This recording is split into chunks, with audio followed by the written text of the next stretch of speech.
The following is an official lore video of the Dark Diaspora Universe, a journey in world-building project. Edgar had found it. It was after years of countless sleepless nights, obsessively poring over comms data, planetary scans, geomagnetic surveys, and even first-hand accounts from prospectors, that he had found the mistake. It seemed that despite the reports to the contrary, the planet of Cancri in the Urantis expanse was not the worthless rock that many claimed. So, when a new settlement initiative was launched, partially subsidized by the Galador hegemony, Edgar eagerly signed up.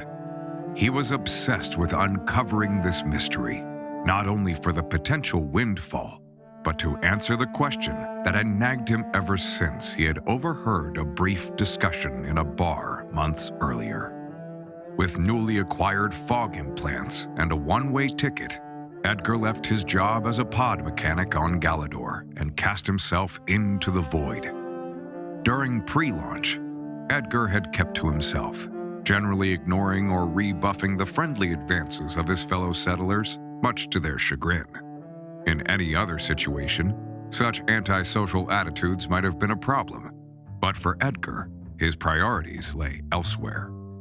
Despite all he had copiously absorbed about the planet for many years, Cancri was far more unpleasant than his worst expectations. The dimly lit planet of emerald greens and sandy hues was bitterly cold, reaching only marginally above freezing in equatorial zones. And its partially breathable atmosphere required the constant use of respirators when not inside prefabricated habitats or pressurized tunnels.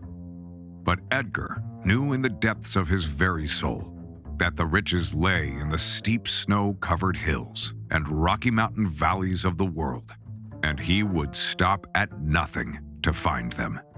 So, mere moments after taking his first step on this new world, Edgar had collected what meager supplies he had purchased and headed straight into the wilds, all but abandoning his fellow settlers. His days were spent trekking across rough, rocky terrain, his nights in a basic envirocapsule with no heat. His only respite was being able to remove his respirator and breathe clean air, if only for a few hours as he slept. He ate nothing but artificial protein strips and carbohydrate bars, and drank melted snow. He cared not for luxuries like real food. He was on a mission. Fortunately, he did not have far to travel. It was midday on the third day when he found it, an unpowered relay station and beacon at a previous mineral test site. This was it, the location in the scan data that pointed to signs of rare earths, namely, deposits of the prized rare earth mineral of gadolinium, essential for anti-grav drive casings in all pods and chartercraft in the diaspora. He quickly reactivated the relay station and reviewed the log. With growing anticipation, he perused the now complete and unabridged data before his eyes. And there it was, the mistake, a simple data entry error by one of the initial prospectors that resulted in the abundant deposit of the rare earth just below his feet, going unnoticed and unclaimed. No longer. It had been 3 years since that fateful day, and the colonists all gazed into the midday sky with hopeful anticipation. Edgar, now elected executive officer of the settlement, busied himself with the matters of governance. Yet nothing proved sufficiently urgent or engrossing to distract him from the hope, fear, anticipation, and dread of the merchant's return. For it was not the first time they had sought to test the markets on Galador with their rare earth production.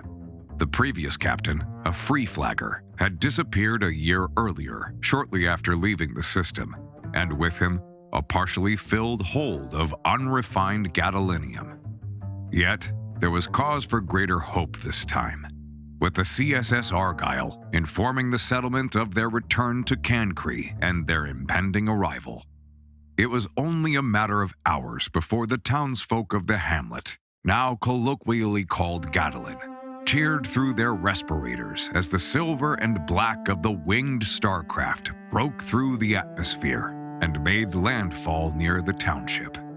As the townsfolk rushed forward, Edgar stayed back and simply admired the boon of their first successful trade as it was unloaded from the cavernous hold of the Argyle.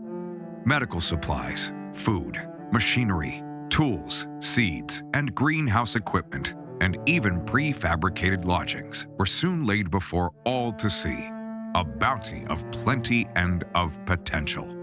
Edgar smiled to himself at the excitement, the hope, the joy on the partially covered faces of the townsfolk. They had been wary of his entreaties upon his return, back in those early days of the settlement. His determination-fueled aloofness had given way to an earnest plea for support for this venture when he had returned with news of his discovery. Despite some initial hesitation, the townsfolk had accepted him, supported him, elevated him. And now, so many cold nights later, the gambit had paid off, not just for him, but for all of Gadolin. Hey!